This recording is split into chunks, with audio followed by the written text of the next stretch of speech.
வணக்கம் நண்பர்களே, எஸ்என் பக்தி டைம்ஸ்க்கு உங்களை அன்புடன் வரவேற்கிறோம். மகாபாரத போரின் 18வது நாள். கௌரவர் படையில் அத்தனை வீரர்களும் தரையிறங்கிவிட்டனர். சூரியன் எழ துரியோதனன் யுத்த களத்திற்கு செல்ல தயாரானான். அவன் முகத்தில் ஒரு புன்னகை. வழக்கத்தை விட அளவற்ற சக்தியோடும் பலத்தோடும் உற்சாகத்தோடும் இருந்தான். இதற்கு காரணம் அன்னை காந்தாரி. தன் தவவாழ்வின் சக்தியை தன் மகனுக்கு கவசமாய் அளித்திருந்தாள். துரியோதனன் திரௌபதியை அவமதித்தபோது காந்தாரிக்கும் அவனுக்கும் இடையில் விரிசல் ஏற்பட்டது உண்மைதான். ஆனால் இன்று தாய்மையின் அருள் அவன் கவசமாக மாறியது. போருக்கான உடைகளை அணிந்து கதாயுதத்துடன் தன் மனைவி பானுமதியை நோக்கி வந்தான் துரியோதனன். அவளை பார்த்து புன்னகைத்தான். இன்றோடு உன் மௌனதவம் கலையப் போகிறது பானுமதி சொல்லி அவளை கட்டி அணைத்தான். அந்த சிரிப்பு மாறாமல் அங்கிருந்து புறப்பட்டான் துரியோதனன். துரியோதனன் யுத்தத்தளம் சென்றதும் பானுமதியை ஒரு சொல்லுண்ணா சோகம் சூழ்ந்து கொண்டது. என் கணவர் என்னை கட்டி அணைத்து காதல் மொழிகள் பேசிய போது நான் ஏன் எதுவும் பேசவில்லை? நீ பிடிவாதக்காரி பானுமதி, ஒரு வார்த்தையாவது பேசியிருக்கலாம் என்று தனக்குத்தானே சொல்லிக் கொண்டாள். துரியோதனன் நல்லபடியாக திரும்பி வர வேண்டும் என்று சிவபெருமான் முன் கரம் கூப்பி வேண்டிக் கொண்டு அங்கேயே உட்கார்ந்து விட்டாள். பல மணி நேரம் கழித்து காரணமே இல்லாமல் அவள் கண்களில் கண்ணீர் வழிந்தொழியது. யுத்த களத்திலிருந்து வாசுதேவ கிருஷ்ணனின் ஆழிவெண் சங்கு ஊதப்படும் சப்தம் காற்றில் மிதந்து வந்து அஸ்தினாபுர அரண்மனை வரை கேட்டது. அந்த சப்தத்தால் அரண்மனையே அதிர்ந்தது. சூரியன் மறையும் தருவாயில் வந்த அந்த சப்தம் யுத்தம் முடிவுக்கு வந்ததை சொன்னது. பானுமதியின் இதயம் வேகமாக துடிக்க ஆரம்பித்தது. அப்போது ஒரு போர்வீரன் வந்து பீமனுக்கும் துரியோதனனுக்கும் நடந்த போரை பற்றி சொல்ல, பானுமதியின் கையில் இருந்த குங்குமச்சிமிழ் கீழே விழுந்து குங்குமம் நாலா பக்கமும் சிதறியது. பெண்கள் யுத்தக்களம் நுழையக்கூடாது என்ற விதியை தகர்த்து வெறிகொண்ட வேங்கை போல யுத்தக்களத்தை நோக்கி புறப்பட்டாள் பானுமதி. பாண்டவர்கள் சூழ துரியோதனன் தொடைப்பிளக்கப்பட்டு கீழே கிடப்பதை பார்த்த பானுமதியின் இதயத்தில் அர்ஜுனன் 1000 அம்புகள் கொண்டு தாக்கியது போன்ற வலி உண்டானது. துரியோதனன் பாண்டவர்களிடமும் கிருஷ்ணரிடமும் கேள்விகள் கேட்டுக்கொண்டிருந்தான். கொஞ்சம் கொஞ்சமாக அவன் உயிர் பிரிந்து கொண்டிருந்தது. ஆனாலும் பானுமதி வந்தபோது அவளை மாறாத புன்னகையோடு பார்த்தான். என்னை தேடி வருவேன் என்று சொன்னீர்களே, அது இதுதானா? இன்றோடு என் மௌன சபதம் கலைப்பா என்று சொன்னீர்களே, அது இதுதானா? கதறிய பானுமதி துரியோதனனின் மார்பில் முகம் புதைத்து அழத் தொடங்கினாள். இடுப்புக்கு கீழ் கதாயுதம் உபயோகிக்க கூடாது என்கிற விதி இருந்தும் அந்த கொடூர பீமன் தாக்கியது அங்கேதானே? இது தர்மமில்லையே என்று சோகத்தில் புலம்பினாள். இருள் சூழத் தொடங்கி துரியோதனனின் விழிகளில் கண்ணீர் வழிவதைக் கண்ட பானுமதி, என்னையும் உங்களுடன் அழைத்துச் செல்லுங்கள். நான் உயிர் வாழ்வதற்கான அர்த்தமே நீங்கள்தான். நீங்கள் இல்லாத உலகில் நான் இருக்கப் போவதில்லை என்று அழுதாள். அதற்கு துரியோதனன், பானு, நம் மகளை பாதுகாக்கும் பொறுப்பு உன்னுடையது என்று சொன்னான். இதையெல்லாம் பார்த்து கொண்டு தன் வஞ்சம் தீர்ந்த திருப்தியில் பாஞ்சாலி மிடுக்காக நின்றிருந்தாள். என்னை அன்புடன் பானு என்று அழைக்கும் உங்கள் அழைக்கை நான் மீண்டும் கேட்பேனா என்று பலவாறு புலம்பிக் கொண்டிருந்தாள் பானுமதி. துரியோதனன் தன்னுடைய இறுதி சுவாசத்தை விட்டு கொண்டிருந்தான். அப்போது கிருஷ்ணர், பானுமதி, பாஞ்சாலிக்கு நிகழ்ந்த அவமானத்திற்கான தண்டனையைத்தான் துரியோதனன் அனுபவித்துக் கொண்டிருக்கிறான். அவன் விரும்புவதெல்லாம் ஒன்றுதான். அவனுடைய இழப்பை பற்றி பேசுவதை நிறுத்திவிட்டு அவனுடன் பேசு. உன் குரல் அவன் செவியில் கேட்கும் வரை அவனுடைய உயிரானது இந்த மண்ணுலகத்தை விட்டு பிரியாது என்றார். துரியோதனன் பானுமதி இடையிலான காதல் எவ்வளவு அழகானது என்று அப்போதுதான் பாண்டவர்கள் உணர்ந்தனர்.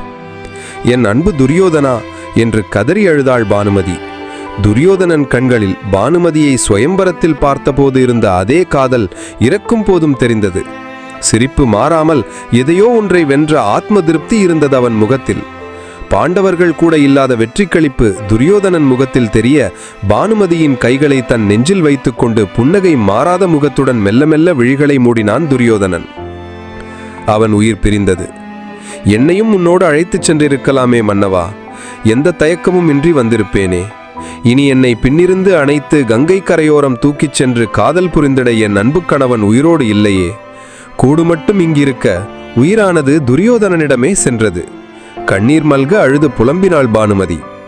ஒரு ஓரத்தில் அமைதியாக கிருஷ்ணர் கவலையோடு பானுமதியை பார்த்து கொண்டிருக்க, பானுமதி வெறிகொண்ட பெண் யானை போல துரியோதனனை விட்டு எழுந்தாள். பானுமதியின் கண்கள் பாண்டவர்களையும் அவர்களுடைய மனைவி பாஞ்சாலியையும் வெறித்து பார்த்து கொண்டிருந்தது.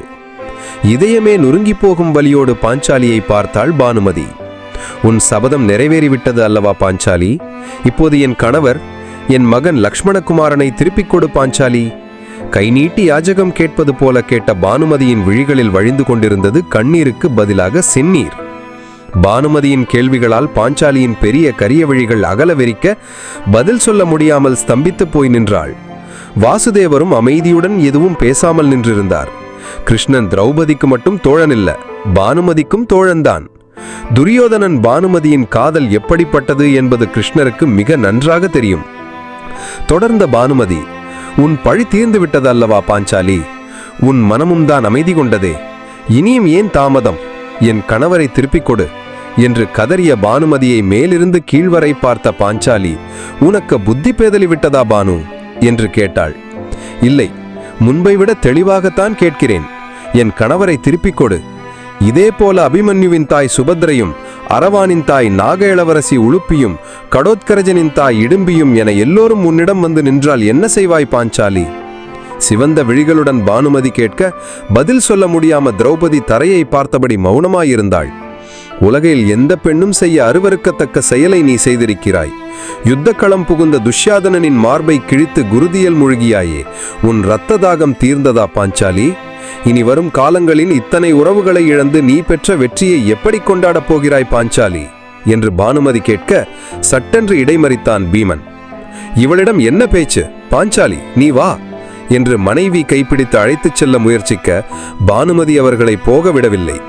துரியோதனன் பத்தினியான பானுமதி யுத்தக்களம் வருவாள் என்று கொஞ்சமும் பாண்டவர்கள் எதிர்பார்க்கவில்லை. பீமனை முறைத்து பார்த்த பானுமதி, நீயும் எனக்கு பதில் சொல்லித்தான் ஆக வேண்டும் பீமா. சொல், இடுப்புக்கு கீழ் அடிக்கக்கூடாது என்ற கதாயுதத்தில் விதியிருந்தும் விதிமீறல் செய்வதுதான் உன் தர்மமா? இரத்த வெறி கொண்ட காளியா எதிர் நின்றாள் பானுமதி. பானுமதி முன்பாக வந்த பீமன், எது அதர்மம் பானுமதி? சிறுவயதில் நஞ்சை கொடுத்து கொலை செய்து என்னை ஆற்றில் தள்ள முயன்றானே உன் கணவன், அது தர்மமா?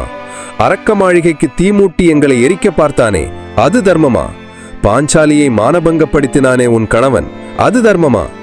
யானையாய் பிளறினான் பீமன். ஆனாலும் யுத்தத்தில் என் கணவர் தர்மத்தையே கையாண்டார்.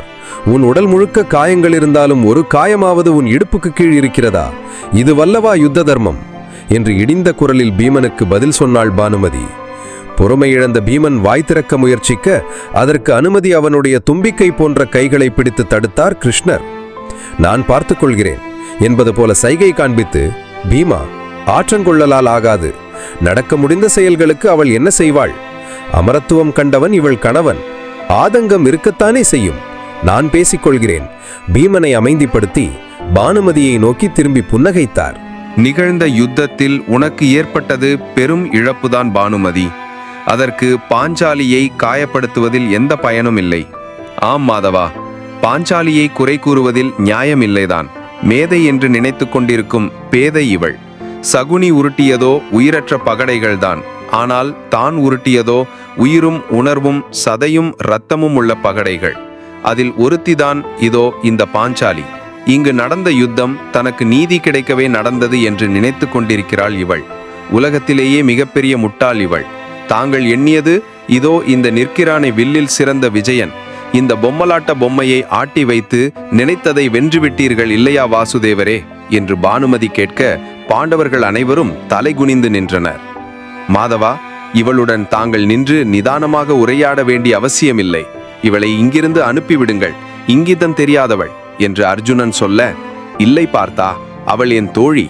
தோழிகளுக்குள் இதெல்லாம் சகஜம்தான், நான் பார்த்துக் கொள்கிறேன் என்றார் வாசுதேவ கிருஷ்ணன். என்ன, உங்கள் தோழியா? அதெல்லாம் ஒரு காலத்தில் வாசுதேவரே. உங்கள் மீது நான் பெரும் மதிப்பும் அன்பும் மரியாதையும் கொண்டிருந்தேன். ஆனால் எப்போது யுத்தம் ஆரம்பிக்கப்பட்டதோ அந்த நம்பிக்கை அன்றோடு தகர்ந்து போனது. இது யுத்தமா அல்லது தந்திரமா வாசுதேவரே? பிதாமகருக்கு ஒரு தந்திரம், குரு துரோணருக்கு ஒரு பொய், ஜெயத்ரதனுக்கு ஒரு மாயவித்தை, என் ஆருயிர் கணவரின் நண்பரான கர்ணனுக்கு மாபெரும் சூழ்ச்சி, பிறகு என் கணவருக்கு யுத்த விடி மீறல், இதுதான் யுத்தமா என்று பானுமதி கேட்க, பானு, உன் புரிதல் தவறு. இங்கே ஆன்மா என்று ஒன்று, அதற்கு விதிக்கப்படும் கர்மவினை பயன்கள் என்று ஒன்று உண்டு. முற்பிறவியில் செய்த கர்ம வினைகளுக்கு ஏற்பத்தான் இப்பிறவியில் மானிடர்களின் வாழ்க்கை நிர்ணயிக்கப்படும். எல்லாவற்றிலும் அர்த்தங்கள் பொதிந்துள்ளது. பிதாமகர் பீஷ்மர் சாப பெற வேண்டிய அஷ்டவசுக்களில் ஒருவர். குரு துரோணர் புங்கவர்களுடன் வானுலகில் இருக்க வேண்டியவர். இவையெல்லாம் முற்பிறவியின் பலன்கள் பானு. அதுவே மோக்ஷம், அதுவே பரமாத்மாவை காணும் வழி என்றார் கிருஷ்ணர். அதையெல்லாம் உணர்ந்து கொள்ளும் நிலையில் பானுமதி இல்லை. உங்கள் உளறல் மொழிகள் எனக்கு புரியவில்லை. கர்மவினை, தர்மவினை, இது எல்லாம் தாங்கள் கூறும் கட்டுக்கதை. இப்பிறவியில் முற்பிறவியின் ஞாபகங்களோடு ஒரு மனிதன் பிறக்கிறான் என்றால் அவன் தண்டனை பெறுவதில் நியாயம் உண்டு. ஆனால் நம் சிந்தைக்கு எட்டாத, நினைவில் இல்லாத பிறவிக்கு தண்டனை நியாயமா? அஷ்டவசுக்களில் ஒருவராக பிறக்க வேண்டிய பீஷ்மருக்கு அம்பு படுக்கைதான் சாப விமோச்சனமா? அப்படி என்றால் பீஷ்மரை அதர்ம வழியில் வென்ற அர்ஜுனன் அடுத்த பிறவியில் அதற்கான பலனை அனுபவிப்பான், அப்படித்தானே? பானுமதி கேட்க கிருஷ்ணர் சிரித்துக்கொண்டே, நீ பரம்பொருளை அறியும் நேரவேது பானுமதி. ஒரு பிறவியில் இருந்து இன்னொரு பிறவிக்கு மாறுவது தேகம் மட்டுமே, ஆன்மா இல்லை. ஆன்மா அழியாதது. முற்பிறவியின் ஞாபகங்கள் வருகிறதோ இல்லையோ, நிச்சயம் கர்மவினை பயனை அனுபவித்தே தீர வேண்டும். இதுவே விதி என்று சொல்ல, உங்கள் உளறல் மொழிகளை கேட்க நான் ஒன்றும் அந்த பொம்மலாட்ட பொம்மைகளான அர்ஜுனனோ பாஞ்சாலியோ அல்ல வாசுதேவரே. நான் மாவீரன் துரியோதனனின் மனைவி. என் கணவரின் உரிமையை இந்த உலகம் பறித்தும் அதற்கு தங்களிடம் பதில் இல்லை என்பதை நான் அறிவேன். பாண்டவர்களை சாடுவதும் மடத்தனம்தான். என்னவரின் வாழ்க்கையே பெண்களுக்கு இழைக்கப்படும் அநீதிக்கு ஒரு பாடம் என்று உலகம் நினைக்கும், நினைத்துவிட்டு போகட்டும். ஆனால் பாஞ்சாலி, அவள்தான் அவருடைய மானபங்கத்திற்கு காரணம். அவள் உதிர்த்த வார்த்தைகள் ஏற்படுத்திய காயங்களே துரியோதனனுடைய செயல்களுக்கு காரணம் என்பதை இந்த உலகம் அறியுமா? போகட்டும், உலகம் அதை அறிய தேவையில்லை. அவருடைய ஏக பத்தினியான நான் அறிவேன், அது போதும் எனக்கு. அவர் இல்லாத உலகில் நான் வாழ்வதா? அதுவும் அவருடைய நிலத்தை அபகரித்த பாண்டவர்களின் முகம் கண்டு அஸ்தினாபுரத்தில் வாழ்வதா? ஒருபோதுமில்லை. என் கணவன் அடைந்த வீர ஸ்வர்க்கம் நானும் அடைய விரும்புகிறேன் என்று சொன்னாள் பானுமதி. துரியோதனனின் உடல் சகல மரியாதையோடு அஸ்தினாபுரத்துக்கு கொண்டு செல்லப்பட்டது. திருதராஷ்டிரன் துரியோதனன் உடலுக்கு தீமூட்ட பானுமதி அக்னியில் இறங்க தயாராகிறாள். நான் என்றென்றும் வணங்கும் மகாதேவனே, என்னை விட்டும் என்னவரை எடுத்துக்கொண்டது முறையா? அவரது அன்பு மனைவியான என்னையும் ஏற்றுக்கொள். மிக்க நன்றி, எடுத்துக்கொள். உன் மீது தீராத பக்தி கொண்ட பக்தியின் மீது ஆணை என்று சொல்ல, கருமேகங்கள் சூழ இடியும் இடித்தது. அந்த இடி சப்தம் கேட்டு 1000 கஜபலம் கொண்ட பீமனே நடுநடுங்கி போயிருக்க, கைகளை உயர்த்தியபடி பானுமதி உயிர் தியாகம் செய்கிறார். உடலில் இருந்து உயிர் பிரிந்ததே தெரியாமல் தேகத்தில் இருந்த ஆன்மா வானுலகை நோக்கி செல்வதை அங்கிருந்த அனைவரும் பார்த்து கொண்டிருந்தார்கள். பானுமதி ஸ்வர்க்கத்தை அடைந்தவுடனே கருமேகங்கள் மறைந்து போனது. அப்போது பாஞ்சாலி, அதர்மம் புரிந்தவரின் மனைவிக்கு ஸ்வர்க்கமா என்று கேட்க, வாசுதேவர், பாஞ்சாலி, அவள் எல்லையை என்றும் நீ அடைய முடியாது. நீயோ பாரபட்சம் காட்டியவள். ஆனால் துரியோதனனின் மனைவி ஒரு பதிவிரதை. அதே சமயம் கண்ணுமூடித்தனமான பதிவிரதையும் அல்ல. துரியோதனன் உன்னை மானபங்கப்படுத்தும் போது அதை முதன்மையாக எதிர்த்து நின்றவள் அவள் மட்டுமே. உன்னிடம் துரியோதனன் மன்னிப்பு கேட்கும் வரை தன் கணவனிடம் பேச மாட்டேன் என மௌன விரதம் ஏற்ற பொன்னிற மங்கையாவாள். துரியோதனன் தன்னுடைய தவறுக்கு தண்டனை அனுபவித்த பிறகுதான் அவள் மௌனத்தை கலைத்து இறக்கும் தருவாயில் கண்ணீர் விட்டு கணவனை ஆசுவாசப்படுத்தினாள். கணவனானாலும் அதர்மத்தை தட்டி கேட்டதனால், கணவன் மீது மாறாத அன்பு கொண்டதனால் அவள் உலகம் போற்றும் பதிவிரதை ஆவாள் என்கிறார் கிருஷ்ணர். அப்போது வானத்திலிருந்து பூமழை பொழிய அனைவரும் திகைத்து பார்த்து கொண்டிருந்தனர். ஆனால் கிருஷ்ணர் மட்டும் தரையை நோக்கி குனிந்து ஒரு மலரை எடுத்து வானம் பார்த்து புன்னகைக்கிறார். பார்த்தாயா பாஞ்சாலி, இது ஆவாரம் பூ. மகாதேவனுக்கு மிகவும் பிடித்த மலர். தன்னுடைய பக்தர் தன்னிடம் வந்து சேர்ந்ததை குறித்த மகிழ்ச்சி ஆரவாரம் செய்கிறார் என்ற கிருஷ்ணரின் கண்களிலிருந்து வெளிப்பட்ட கண்ணீர் துளிகள் அந்த மலரை நனைத்தது.